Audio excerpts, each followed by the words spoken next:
Hello all. आज हम सीखने जा रहे हैं कुछ ऐसे शब्द जो आप हर रोज यूज करते हो, लेकिन मोस्टली का आपको उनका मीनिंग ही नहीं पता। हिंदी में आपने बहुत यूज करते हो, पर इंग्लिश में आप शायद उनके मीनिंग नहीं जानते। तो चलिए हम उन्हीं शब्दों को जो बहुत ही गिने चुने बिल्कुल सिलेक्टेड है, हम उनके कुछ सीखते हैं। ऐसे मैं आपको कम से कम 100 वर्ड्स बताने वाला हूँ। तो आज मैं 11 से शुरू कर रहा हूँ। नेक्स्ट वीडियो में आपको और आगे मिलेंगे। हम इसी कड़ी में आगे बढ़ते चले जाएंगे, जो आपको डेली, जो आप हर रोज बोलते हो और आप उन्हें बिना रटे अपनी डेली लाइफ की यूज में ला सकते हैं। तो चलिए स्टार्ट करते हैं। देखिए, पहला शब्द यहाँ पे सच्ची। आपने सुना होगा, ये बात तो मुझे सच्ची नहीं पता थी। दैट मीन्स इंग्लिश में होता है लिटरली। लिटरली। अब जैसे कि एग्जाम्पल है, यह बात तो मुझे सच्ची नहीं पता थी। ठीक है, सो अब कैसे बनाएंगे इसे? आई डिडंट और did not know this literally. अब ये जो लिटरली है, मैं इसको शुरुआत में भी लिख सकता हूं और मैं इसको लास्ट में भी लिख सकता हूं। अगर मैं लास्ट में लिखूंगा तो ऐसे लिखा जाएगा, लेकिन अगर मैं इसे शुरुआत में लिखूंगा तो ऐसे लिखा जाएगा, लिटरली। ऐसे फिर यहां पे मुझे कोमा लगाना पड़ेगा। ठीक है, so I did not know this thing, this literally, या I had no idea. Literally I had no idea about this. फिर है यूं ही, जैसे कि कभी कभी मैं यूं ही गा लिया करता हूं। ओके, कभी कभी मैं यूं ही गा लिया करता हूं। दैट मीन्स बस चल रहा हूं और गाना शुरू कर दिया। That is casually. क्या है? कैजुअली या जस्ट लाइक दैट। सो कभी कभी को हम बोलते हैं समटाइम्स। ये भी एक वर्ड रहेगा जो आप आगे सीखने वाले। तो आज उसका एक एग्जांपल आ गया, समटाइम्स के बाद again comma, I am tend to, I am tend to sing. फिर एवे ही। एवे ही मीन्स हम यहां पे कह रहे हैं फॉर नो रीजन। लाइक जैसे कि कविता वे ही बहाने बनाती रहती है। बनाती रहती है। Well, I am so sorry just because my writing is so poor. So कविता में ही बहाने बनाती रहती है। मैं हर ठीक से बना देता हूं। अब यहां पर क्या मतलब है कि वो बहाने बनाती है बिना किसी रीजन के। अगर कोई रीजन होगा तब भी वो बहाना बना देगी। सो हम इसके लिए लिख लेते हैं कि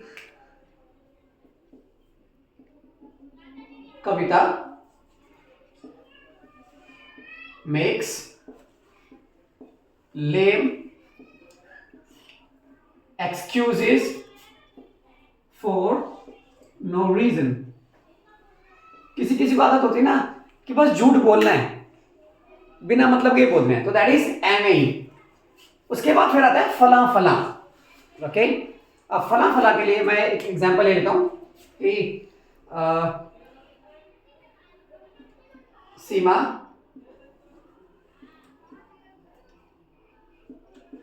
फला फला जगह गई थी।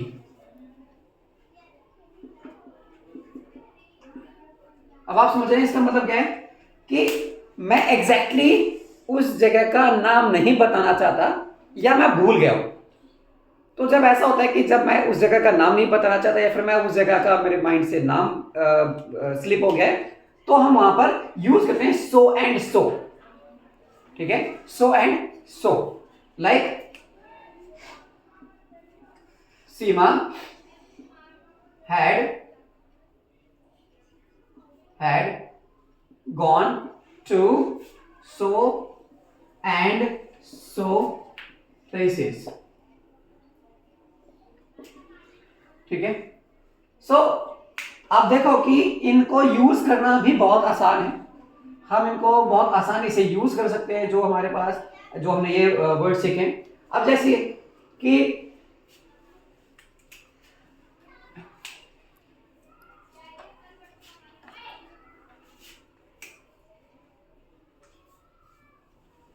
मुझे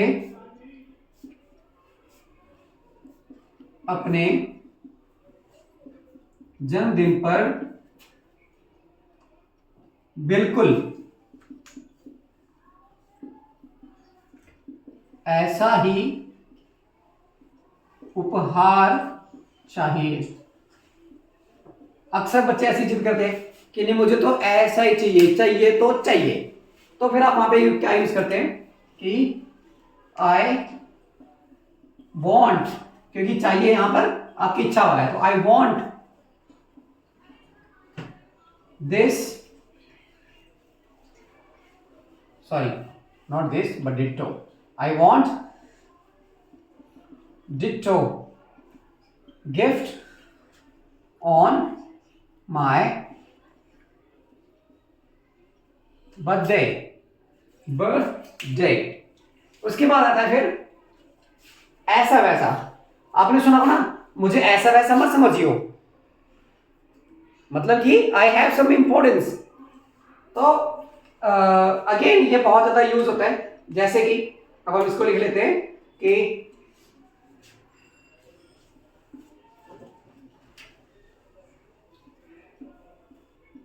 मुझे ऐसा वैसा मत समझना। मैं थोड़ा सा मुश्किल लिखने जाता बट आसान लिख लेते हैं, मत समझना, मुझे ऐसा वैसा मत समझना। और हाँ, अब इसका मतलब ये कि डोंट टेक मी लाइटली। इसका मतलब एक और होता है कि भाई मुझे हल्के में मत लेना, don't take me lightly, I am very serious person, like that. लेकिन यहां पर हम दूसरी बात करें तो यहां पर है कि I am not an ordinary person. That means I have some importance.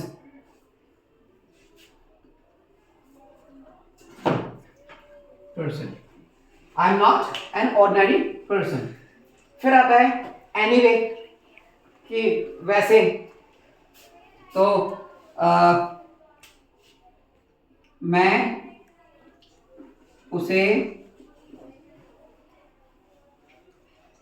वैसे भी माफ करने वाला नहीं हूं। ठीक है, मैं उसे वैसे भी माफ करने वाला नहीं हूं। दैट मीन्स मेरे पास ऐसा कोई कारण ही नहीं है, कोई रीजन ही नहीं है जिसके लिए मैं उसे माफ कर दूं। आप इसका बहुत एक्सटेंसिवली यूज करते हो, बहुत ही अलग तरीके से यूज करते हो। सो अब आप यहीं से लिख सकते हैं कि I am not going to forgive him और हर, जो भी आपका सब्जेक्ट है, एनीवे। एनीवे मतलब वैसे भी। एंड देन फिर यहां पर है खैर। तो हम खैर के लिए अक्सर हम शुरुआत में यूज कर लेते हैं, जैसे कि खैर छोड़ो इन बातों को, इन बातों को। ठीक है, खैर छोड़ो इन बातों को। तो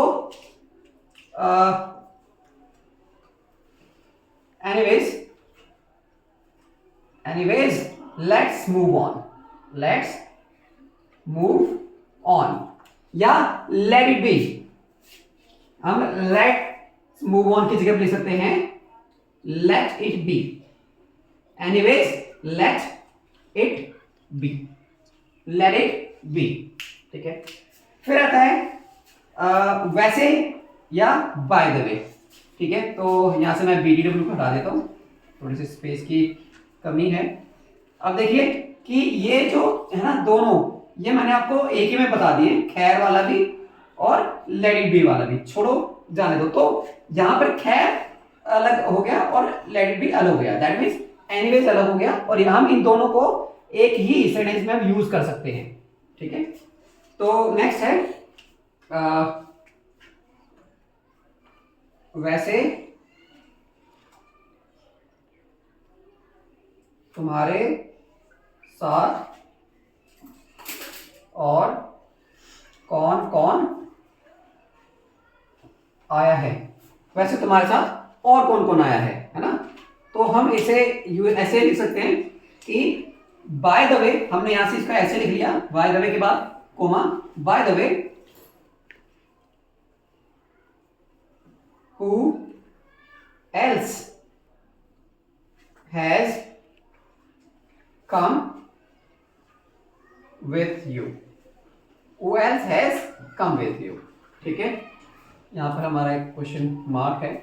एंड देन वैसे तो, ठीक है ये वैसे तो बहुत ज्यादा यूज होता है कि वैसे तो मैं गांव जा रहा था, ठीक है, वैसे तो मुझे ज्यादा चॉकलेट पसंद नहीं है ना, ऐसे। तो हम वहां पर यूज करते हैं actually I don't like chocolates, actually I was going there, actually I want to ask your name. इस तरह से हम बहुत ज्यादा यूज करते हैं अपनी डेली लाइफ के अंदर। तो आई होप कि आपको ये जो 10-11 वर्ड्स हैं आपको बहुत अच्छे से क्लियर हुए होंगे। और लेकिन एक बात मैं आपसे जरूर ये कहना चाहूंगा कि इन्हें आप तब तक नहीं सीख पाएंगे जब तक कि आप इस तरीके से सेंटेंस के अंदर इन वर्ड्स को नहीं उतारते हैं। देखिए थोड़ी सी तो आपको प्रैक्टिस करनी पड़ेगी, जब तक आप प्रैक्टिस नहीं करेंगे आप यूज टू नहीं हो पाएंगे, और जब तक आप यूज टू नहीं हो पाएंगे आप इनको बोलचाल में लाइक यूज नहीं कर पाएंगे। तो शॉर्ट पूरी तरह से कंफर्म होने के लिए, पूरी तरह से कॉन्फिडेंटली इनका यूज करने के लिए आपको थोड़ी सी प्रैक्टिस करनी पड़ेगी। तो कौन कौन प्रैक्टिस करके आने वाला है कमेंट बॉक्स में जरूर बताइएगा। सो इसी उम्मीद के साथ कि आप जो है जरूर प्रैक्टिस करेंगे और अच्छे से सीखेंगे इन सब चीज़ों को, और सीखने के बाद आप सब्सक्राइब और सीखने से पहले एक्चुअली में सब्सक्राइब करना नहीं भूलेंगे। Thank you so much.